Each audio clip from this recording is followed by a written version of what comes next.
ప్రభుత్వ ఉద్యోగం, పైగా ఉన్నతాధికారి అనే హోదా, లక్షల్లో జీతం అయితేనేం కక్కుర్తి, ఇంకా సంపాదించాలన్న పేరాశ, తరతరాలకు సరిపడా కూడబెట్టాలన్న దురాశ.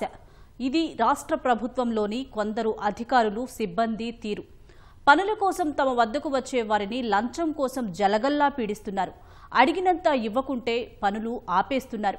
ఇటీవల అవినీతి నిరోధక శాఖ అరెస్టు చేసిన పలువురు లంచగొండి అధికారులు లంచాల సొమ్ముతో సంపాదించిన ఆస్తులు చూస్తే కళ్ళు బైర్లు కమ్ముతాయి. ఒక్కొక్కరి ఆస్తుల విలువ వందల కోట్ల రూపాయలు ఉండటం అడ్డు అదుపు లేని వారి అవినీతికి పరాకాష్ఠగా నిలుస్తోంది. పట్టుబడుతున్న వారు కొందరే. ప్రభుత్వ శాఖల్లో తిష్టవేసుకున్న అవినీతి అనకొండలు ఇంకా ఎందరో ఉన్నారు. ఈ నేపథ్యంలో అవినీతి అధికారులు, సిబ్బంది వ్యవహారాన్ని తీవ్రంగా పరిగణిస్తున్న రాష్ట్ర ప్రభుత్వం వరుస దాడులు చేయిస్తూ వారిని కటకటాల వెనక్కి పంపిస్తోంది.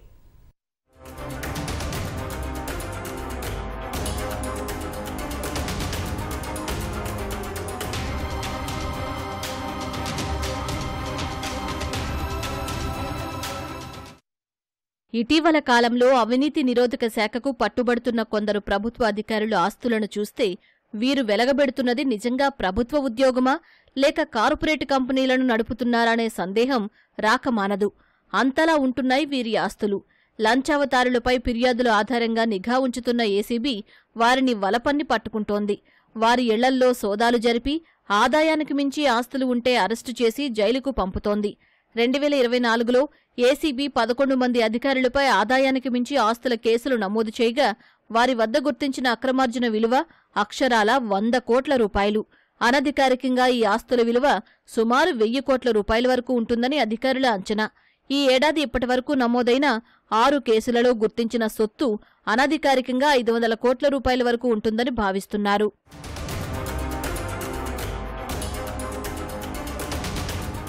గత కొంతకాలంగా ఏసీబీ అవినీతి తిమింగలాలపై కొరడా ఝుళిపిస్తోంది. దాడి చేసి పట్టుకునే ట్రాప్ కేసులతో పాటు అడ్డగోలుగా అక్రమార్జన చేస్తున్న వారిపై నిఘా పెట్టి ఆదాయానికి మించి ఆస్తులు ఉంటే కేసులు నమోదు చేస్తోంది. గత ఏడాది 129 ట్రాప్ కేసులు, 11 ఆదాయానికి మించిన ఆస్తుల కేసులు నమోదు చేశారు. ట్రాప్ కేసులలో బాధితుల నుంచి లంచావతారాలు తీసుకుంటున్న సొమ్మును మాత్రమే పట్టుకుంటున్నారు. గత ఏడాది ఈ విధంగా 82,78,000 రూపాయలను పట్టుకున్నారు.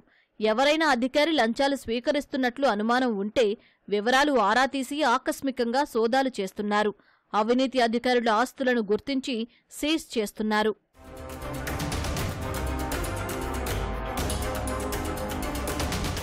ఈ ఏడాది ఇప్పటివరకు ఏసీబీ మొత్తం 148 కేసులు నమోదు చేసింది. వీటిలో 93 ట్రాప్ కేసులు, 9 ఆదాయానికి మించిన ఆస్తుల కేసులు నమోదయ్యాయి. కేసులు నమోదైన వారిలో 145 మంది ప్రభుత్వ సిబ్బంది కాగా 10 మంది ఒప్పంద ఉద్యోగులు ఉన్నారు. లంచాలు స్వీకరించిన కేసుల్లో 3,03,200 రూపాయల నగదును స్వాధీనం చేసుకోగా ఆదాయానికి మించిన ఆస్తుల కేసుల్లో 39,16,60,526 రూపాయల విలువైన అక్రమాస్తులను ఏసీబీ గుర్తించింది. కీలకమైన కేసుల్లో ఏసీబీ ఏకకాలంలో పెద్ద ఎత్తున దాడులు నిర్వహించి భారీగా అక్రమాస్తులు గుర్తించింది.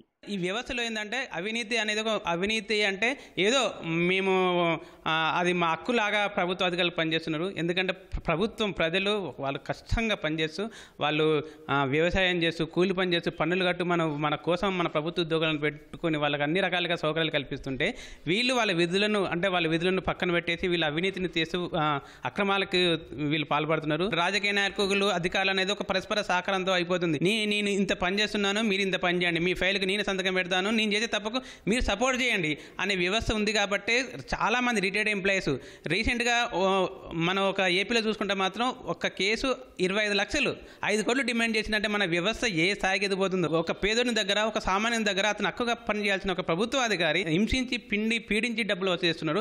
అలాంటి అధికారుల మీద మనం ఎందుకు కఠినమైన చట్టాలు తీసుకురావట్లేదు? ఎందుకంటే వాళ్ళకు ఒక రకమైన భయం అనేది కల్పించాలి. ఈ వ్యవస్థలో భయం అనేది ఉంటే ఎవరికైనా తప్పు చేయాలంటే ఒక రకమైన వణుకు పుడుతుంది. దాని ప్రకారంగా ప్రభుత్వాలు కూడా పనిచేయాలని మేము అనుకుంటున్నాం. విశ్రాంత ఈఎన్సీ మురళీధర్రావుపై ఆదాయానికి మించి ఆస్తుల కేసు నమోదు చేసిన ఏసీబీ ఆయన నివాసంతో పాటు బంధువులు, కుటుంబ సభ్యుల నివాసాలు సహా మొత్తం 11 ప్రాంతాల్లో ఏకకాలంలో దాడులు చేసింది. ఆయనకు ఆదాయానికి మించిన ఆస్తులు భారీగా ఉన్నట్లు గుర్తించింది. కొండాపూర్లో విల్లా, బంజారాహిల్స్, యూసఫ్గూడ, బేగంపేట, కోకాపేట్లో ఫ్లాట్లు, హైదరాబాద్లో వాణిజ్య భవనం, జహీరాబాద్లో సోలార్ పవర్ ప్రాజెక్ట్, వరంగల్లో 11 ఎకరాల వ్యవసాయ భూమి, హైదరాబాద్లో 4 ఇంటి ఖాళీ స్థలాలు, మోకిలాలో 6500 చదరపు గజాల ఖాళీ స్థలం, ఖరీదైన బెంజ్ కార్ ఏసీబీ అధికారుల దాడుల్లో బయటపడ్డాయి. వీటి విలువ మార్కెట్ రేటు ప్రకారం దాదాపు 150 కోట్ల రూపాయలకు పైగా ఉంటుందని ఏసీబీ అంచనా వేస్తోంది. కాళేశ్వరం మాజీ ఈఎన్సీ హరిరాంపై కూడా ఏసీబీ ఆదాయానికి మించిన ఆస్తుల కేసును నమోదు చేసింది. దాడుల్లో ఆయన ఆస్తుల విలువ మార్కెట్ రేటు ప్రకారం 130 కోట్ల రూపాయల వరకు ఉంటుందని అధికారులు అంచనా వేశారు. ఏసీబీకి పట్టుబడ్డ నీటిపారుదల శాఖ ఎగ్జిక్యూటివ్ ఇంజనీర్ శ్రీధర్ ఆస్తులను ప్రకటించినప్పటికీ వాటి విలువను ఇంకా లెక్కించాల్సి ఉంది. ప్రాథమిక అంచనాల ప్రకారం ఆయన ఆస్తుల విలువ హరిరాం ఆస్తులను మించి ఉంటుందని, అది సుమారు 150 కోట్ల రూపాయల వరకు ఉండవచ్చని ఏసీబీ భావిస్తోంది. వరంగల్లో రవాణా శాఖ డిప్యూటీ కమిషనర్ పుప్పాల శ్రీనివాస్పై ఆదాయానికి మించి ఆస్తుల కేసు నమోదు చేయగా అధికారికంగానే 4,04,78,767 రూపాయల విలువైన ఆస్తులను గుర్తించారు. మార్కెట్ లెక్కల ప్రకారం వీటి విలువ సుమారు 50 కోట్ల రూపాయల వరకు ఉంటుంది. ఈ 3 కేసుల్లో దాదాపు 330 కోట్ల రూపాయల విలువైన ఆస్తులు బయటపడ్డాయి. ఆదాయానికి మించి ఆస్తుల కేసులో 100 కోట్ల రూపాయలు బయటపడుతుండడం ఉన్నతాధికారుల అవినీతి అక్రమాల స్థాయికి అద్దం పడుతోంది. కరప్షన్ చేసిన వాడికి పట్టుకుంటున్నాం, ఓ 6 months జైలుకి వెళ్తాడు, మళ్ళీ బెయిల్ తీసుకోవాలి, లేదంటే అది ప్రూవ్ అవ్వాలని చెప్పేసి ప్రూవ్ అవ్వదు. ఎందుకు ప్రూవ్ అవ్వదు అంటే అంత బ్యూరోక్రాట్స్, రాజకీయ నాయకులు అందరూ ఒకటైపోయారు కాబట్టి వాళ్ళే ఒక ఎమ్మెల్యే చెప్తాడు, చెప్తే ఆటోమేటిక్గా ఏమైందంటే వాళ్ళే తప్పు చేయలేదు అంటాడు. సో కాబట్టి మళ్ళీ వస్తున్నారు. దుబాయ్ లాంటి కంట్రీస్లో కూడా అవినీతి చేస్తే సస్పెండ్ చేయడం, పర్మనెంట్గా జాబ్ తీసేస్తారు. అవసరమైతే ఉరిశిక్ష దాకా పోతుంది కేసు, మన దగ్గర పోవట్లేదు. భయం లేకపోయేసరికి మనకేమవుతుంది, మళ్ళీ 2 రోజుల తర్వాత మళ్ళీ బయటకు వస్తామని చెప్పి రీసెంట్గా చూసాము, మన తెలంగాణలో చూసాము. ఒక ఆఫీసరు లంచం తీసుకొని దొరికిండు, 6 months సస్పెండ్ వచ్చాడు, మళ్ళీ జాబులు చేయక మళ్ళీ అదే ఆఫీసర్ దొరికిండు రీసెంట్గా. చూడండి ఉదాహరణ. అంటే వాళ్ళకి భయం లేదు, మనకు చట్టం లేదు, చట్టం వాళ్ళ చుట్టం లాగా అయిపోయేసరికి అందుకే రాజకీయ నాయకులు చట్టాలు చేయట్లేదు. ఎందుకు చేయట్లేదు అంటే పర్మనెంట్, ఎందుకంటే బ్యూరోక్రసీ వాళ్ళ భయం కాబట్టి. సో వాళ్ళు పని చేయించుకోవడం కోసం చట్టాలు చేయట్లేదు. సో కాబట్టి ప్రభుత్వాలు ఖచ్చితంగా చట్టం చేసి మంచి గట్టి చట్టం చేస్తే, ఉరిశిక్ష పడేలాంటి చట్టం చేస్తే ఖచ్చితంగా కరప్షన్ తగ్గుద్ది, 100% తగ్గుద్ది. భారీగా జీతాలు పొందే ఉన్నత స్థాయి అధికారులే లంచాలకు చేయి చాస్తూ ఉండడం కలకలం రేపుతోంది. ఇటీవల Rajendranagar municipality deputy municipal commissioner Ravikumar ఓ హోటల్ యజమానిని బెదిరించి 5 లక్షల రూపాయల లంచం డిమాండ్ చేశారు. 2 లక్షల రూపాయలు తీసుకుంటూ ఉండగా ఏసీబీ అధికారులు దాడి చేసి పట్టుకున్నారు. పంచాయతీరాజ్ చీఫ్ ఇంజనీర్ కనకరత్నం తన సొంత శాఖలోనే ఉద్యోగి బదిలీ కోసం 50,000 రూపాయలు లంచం తీసుకుంటూ ఉండగా అనిసా అధికారులు పట్టుకున్నారు. ఉన్నత స్థాయిలో ఉన్న అధికారులే లంచాలు డిమాండ్ చేస్తూ ఉండడం ఆందోళన కలిగిస్తోంది. ఉద్యోగంలో ఉన్నప్పుడే అందినంత సొమ్ము దండుకుందామనుకునే దురాశే వారిని లంచాల వైపు పురుగొల్పుతోంది.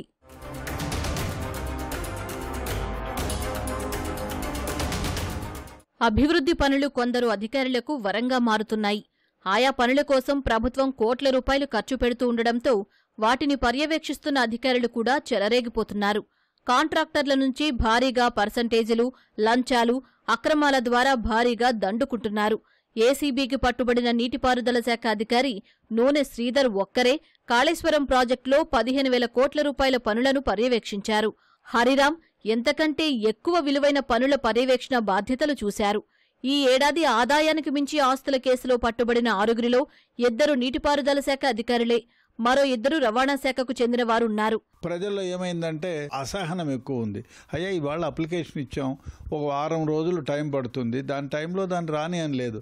ఇవాళ అప్లికేషన్ ఇస్తే గంటలో నేను తీసుకురావాలా, ఎవరితో ఉన్నా ఫోన్ చేయించాలా, లేకపోతే ఏం తీసుకుంటాడో అడుగు.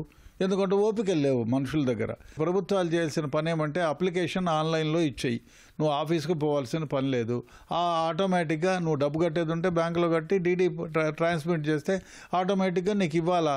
ఇన్ని 72 గంటల్లోనో 42 గంటల్లోనో రిజెక్ట్ అన్నా చేయండి, ఇవ్వనన్నా ఇవ్వండి. ఒకవేళ రిజెక్ట్ చేసేటికంటే లోపాలు ఎత్తి చూపేయండి.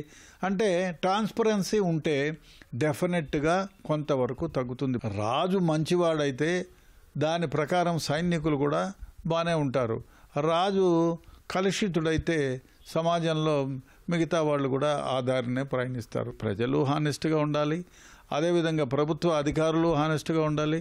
అదేవిధంగా అతి ముఖ్యంగా ఏమిటంటే పారదర్శకత ఉండే విధంగా ఈ పథకాలను అన్నింటినీ కూడా రూపొందించాలి. ఆ విధంగా చేయగలిగితే అవినీతిని కొంతవరకు ఆపగలుగుతాం. అవినీతి నిరోధక శాఖ అటు లంచగొండి అధికారులతో పాటు ఆదాయానికి మించి ఆస్తులు కలిగి ఉన్న వారి గురించి సమాచారం అందగానే తమ పని ప్రారంభిస్తోంది. వారిపై అన్ని స్థాయిల్లో నిఘా ఉంచుతోంది. అదును చూసి వేచి చూసి దాడులు నిర్వహిస్తోంది. వారిని పట్టుకుని కటకటాల వెనక్కి పంపిస్తోంది. ఇక ఆదాయానికి మించిన ఆస్తుల కేసులో విశ్రాంత ప్రభుత్వ అధికారులైనా సరే ఏకకాలంలో దాడులు నిర్వహించి సోదాలు జరిపి లెక్క తేలుస్తోంది. సమాచారం రావడమే ఆలస్యం, అంతా సిద్ధం చేసుకున్న తర్వాత దాడి నిర్వహించి పట్టుకుంటోంది. మరోవైపు లంచం అడిగిన వారి గురించి సమాచారం ఇవ్వాలని అనిసా అధికారులు ప్రచారం కూడా చేస్తున్నారు. ఆర్టీసీ బస్సులు, బస్టాండులతో పాటు జనసమ్మర్ద ప్రాంతాల్లో గోడపత్రికలు అతికిస్తున్నారు. ప్రభుత్వ అధికారులు ఎవరు లంచమడిగినా బాధితులు ACB toll free number 1064, WhatsApp number 9440446106కు సమాచారం అందించాలని ఏసీబీ అధికారులు సూచిస్తున్నారు. సమాచారం అందించిన వారి వివరాలు గోప్యంగా ఉంచుతామని భరోసా ఇస్తున్నారు. మొత్తం మీద గతంలో ఎప్పుడూ లేని విధంగా ఇటీవల కాలంలో ఏసీబీ చూపిస్తున్న దూకుడుతో అవినీతి అధికారుల గుండెల్లో రైళ్లు పరిగెత్తుతున్నాయి. ఏసీబీ సిబ్బంది ఇదే జోరు కొనసాగించాలని, లంచాలకు మరిగిన ప్రభుత్వ అవినీతి అధికారులు, సిబ్బందిని ఇలాగే కటకటాల్లోకి నెట్టాలని ప్రజలు కోరుతున్నారు.